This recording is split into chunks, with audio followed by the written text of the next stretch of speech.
Welcome to the press briefing for February 14th relative to the spillway incident. My name is Mike Smith, Public Information Officer assigned to CAL FIRE Incident Management Team 3. Present with me today is Butte County Sheriff Corey L. Honey, CAL FIRE Incident Management Team 3 Incident Commander Kevin Lawson, and Acting Director of the Department of Water Resources, Bill Croyle.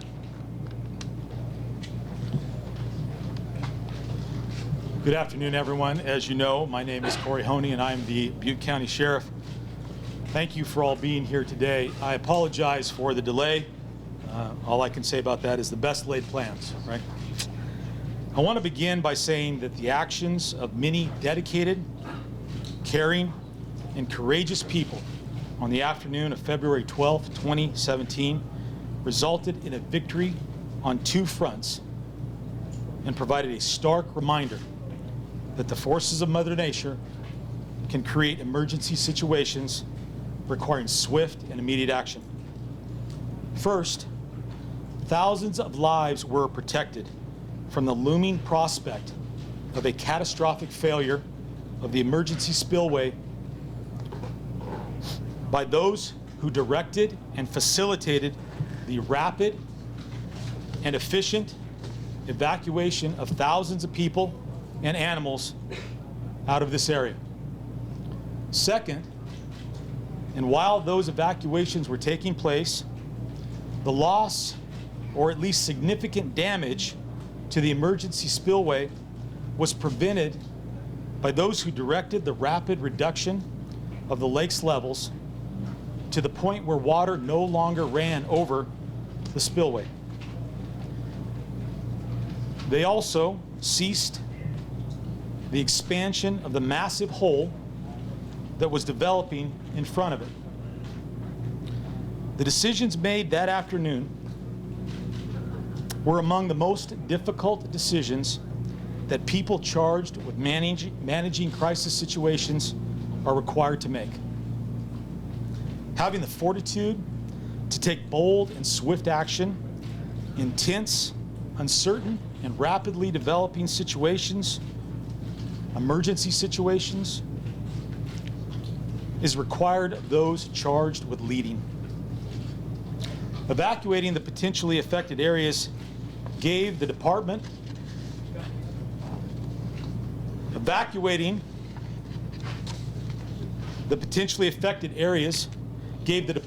Water Resources the time it needed to take the following actions.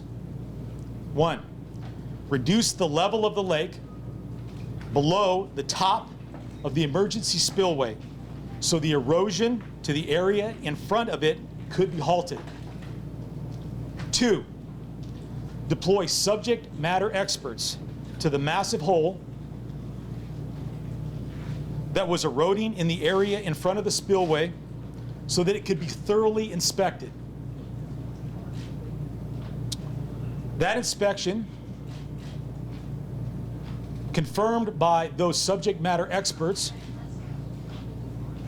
from not only the Department of Water Resources, but the Army Corps of Engineers and FERC, revealed that there was no piping or other erosion that compromised the overall integrity of the emergency spillway.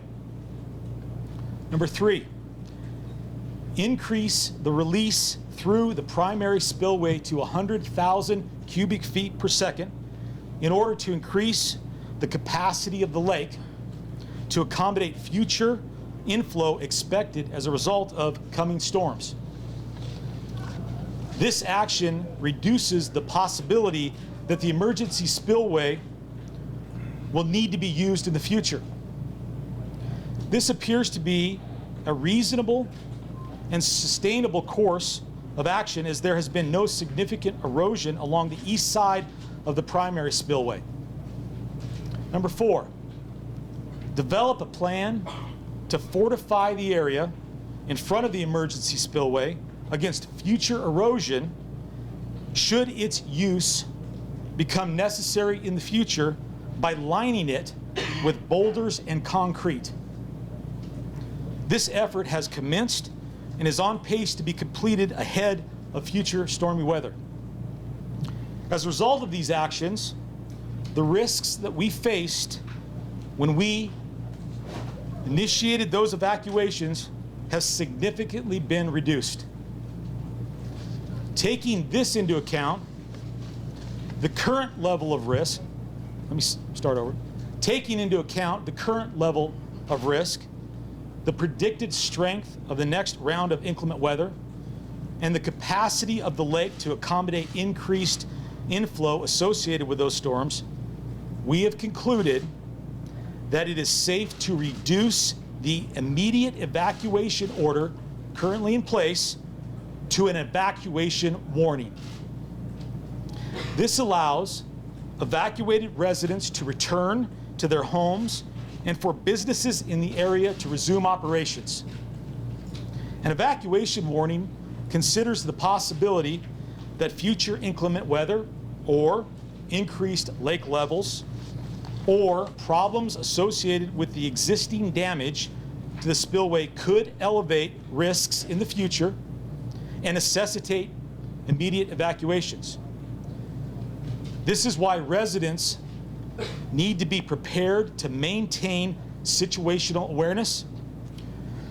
This reduction to an evacuation warning properly balances the need for people to resume their daily lives, while at the same time being prepared to deal with future increased threat.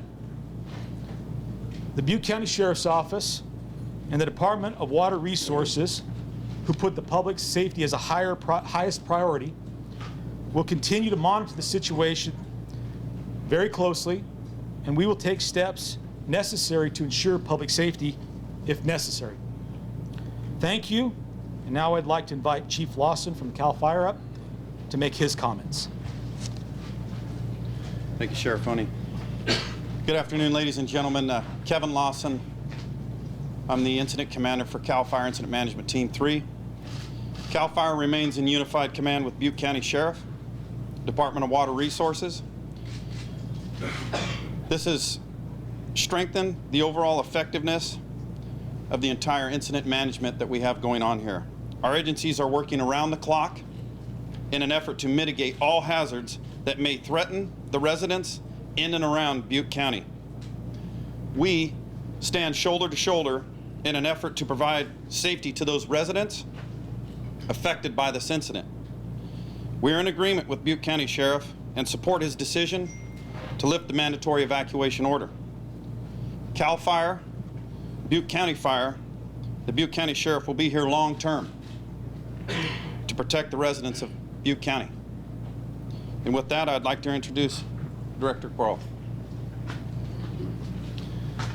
Thank you again, Bill Coyle, Acting Director of the California Department of Water Resources. What I want to do is provide some situational awareness on our current status.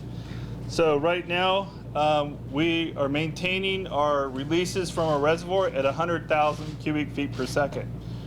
With the weather that we've been having over the last couple days, we continue to see the inflow to the reservoir drop. So presently, as of noon today, our inflow is 19,000, a little over 19,000 cubic feet per second. So what that means is the difference between the two is we're continuing to make significant gains in removing water from the reservoir, which drops the water surface elevation, as indicated, further reducing the risk to our situation here and certainly to the concern of the emergency spillway. So we plan on continuing these releases. We feel confident we can do that based on a number of things. First, our continuous 24/7 monitoring of the spillway itself, which is our way that we're moving water out of the system. It has been stable for 4 days. We were originally a few days ago at 55,000. Because of the concern that raised, action was immediately taken to increase that flow to 100,000. So with the stability of the spillway, we're able to maintain those high flows, again, to make additional flood storage in the reservoir so we can anticipate, with the anticipated runoff season, we can manage those inflows and the reservoir itself can absorb those higher flows above like the 100,000 CFS. So what I want to say again is we have a net discharge of 80,000 CFS out of the reservoir. Again, that makes more storage and drops the elevation. The elevation of the reservoir surface today at noon was 887 feet. As indicated in previous meeting briefings, our goal is to get back down to what we call flood control storage, which is an elevation of 850 feet. We're continuously evaluating our ability to continue to remove water from the reservoir even lower as we deal with our emergency spillway, to make sure we're armoring and reinforcing that, as well as continuously monitoring the spillway itself.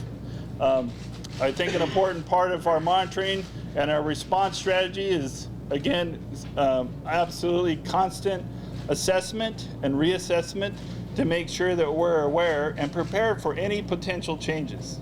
I want to reiterate, the spillway has been stable for 4 days.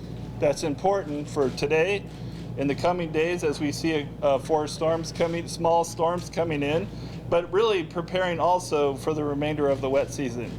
Kind of quickly talking a little bit about the storms coming in.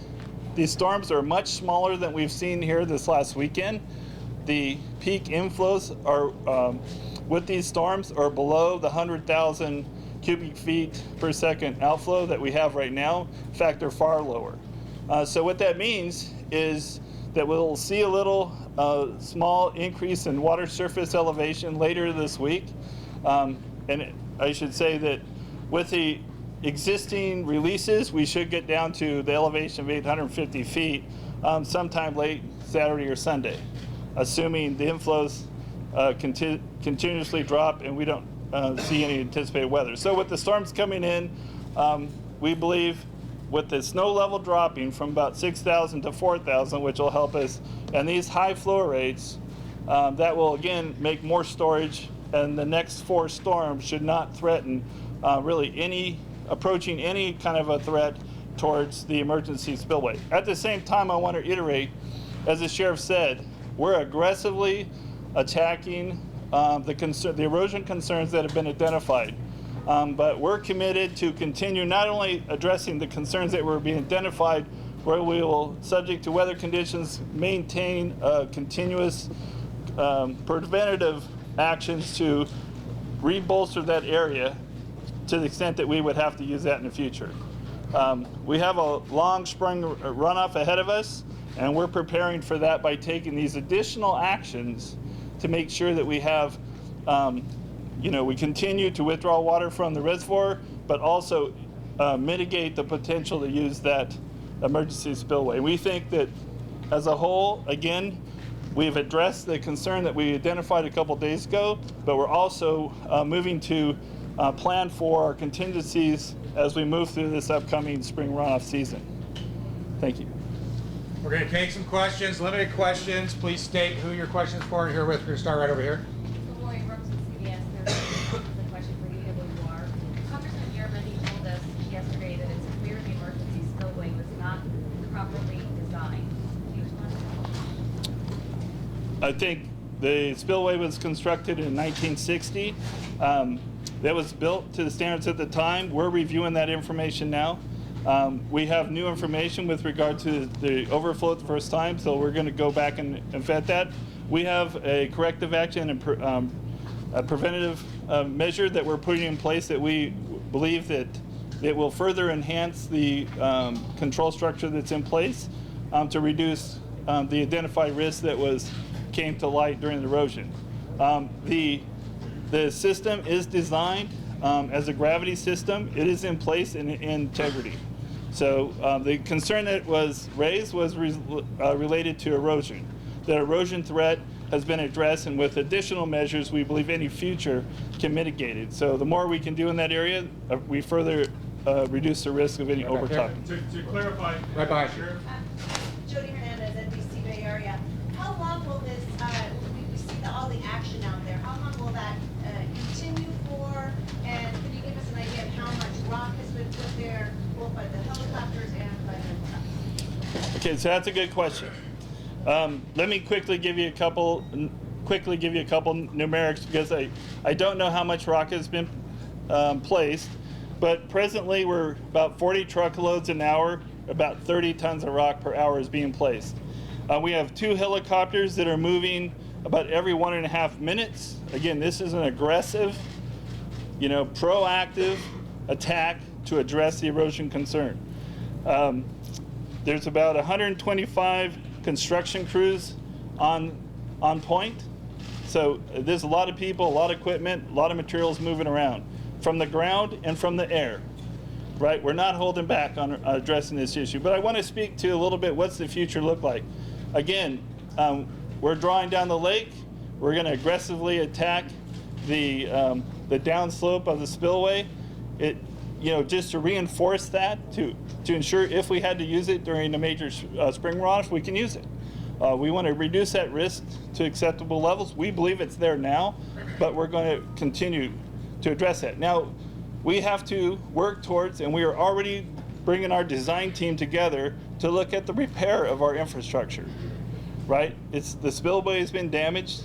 The design teams are in place, and that you probably won't see a stop in the number of trucks and materials and people as they switch from a response mode and a high level of monitoring to the point where we're going to recover the system and bring our infrastructure back into place. So it's going to be a pretty busy construction season starting here earlier this week, right through until that spillway and the infrastructure with that dam is fully operational. A question for the sheriff right here.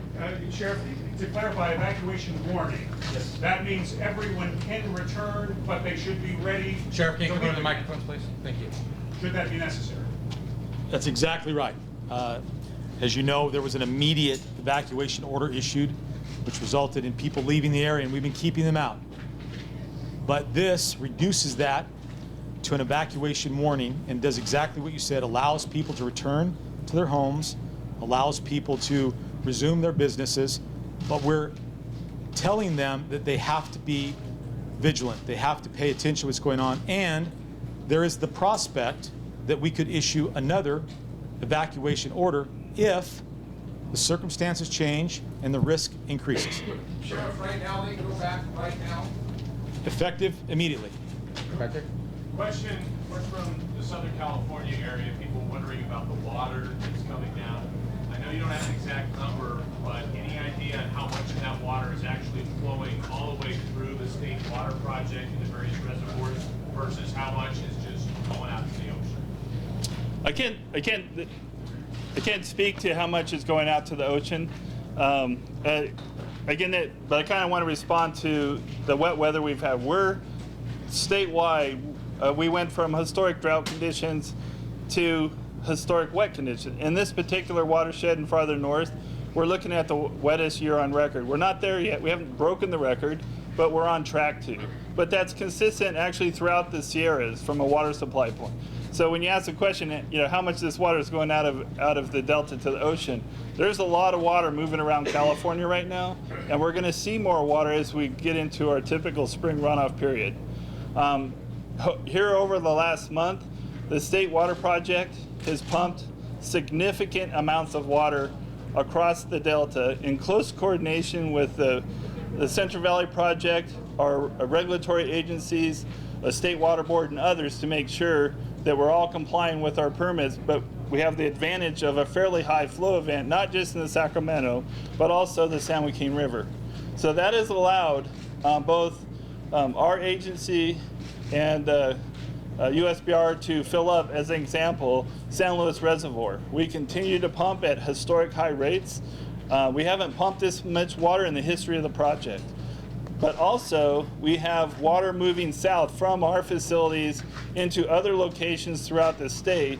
So, in other words, a lot of those other water supply reservoirs are also being topped off, yet we still have a large snowpack, and we will see kind of quite a spring runoff. So that's a good thing for water supply in California, especially coming off a historic drought. We still need to manage that, where that water's going, how much is going, and making sure that we're doing that within our present levee conditions, our reservoir conditions, and certainly environmental conditions in the Delta. Got one right over here, please. Is it possible that the emergency spillway will need to be used again this spring. How confident will you be in the integrity of that emergency spillway? We're working very hard to improve the integrity of that system. The integrity of that system's in place now.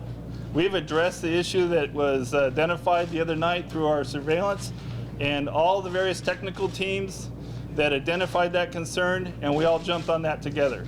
And we had the assessment as indicated by the sheriff. And so we have all eyes on this from multiple agencies and independent third parties. Okay, so but we're going to continue to increase our mitigation measures there to further increase its ability to handle a high water event if we had to use it. Our goal is to remove as much water from the reservoir so we don't have to use it. But as we've learned here in the last couple, this last week, is we need to prepare for all contingencies. If we had to use it, we want to make sure it's in a condition to take higher flows. And the mitigation measures we're putting in place now will address the issue that was identified a couple of days ago, but the additional measures will be taken in the coming days and weeks. In other words, we're not going to stop. We're going to keep on this. Then we will, again, further reduce the risk of having to use that facility again. Okay, we have one more question, and then we're going to have some follow-ups afterwards. Right back here in the back. One more question. Thank you. Yes. Here in 1960s, in some cases, 50s, 40s, and 30s, these dam designs actually account for something new, which is climate change. Are these things really fit to do this anymore, given the fact that the weather's changing? So the question is related to how climate change is affecting our critical infrastructure?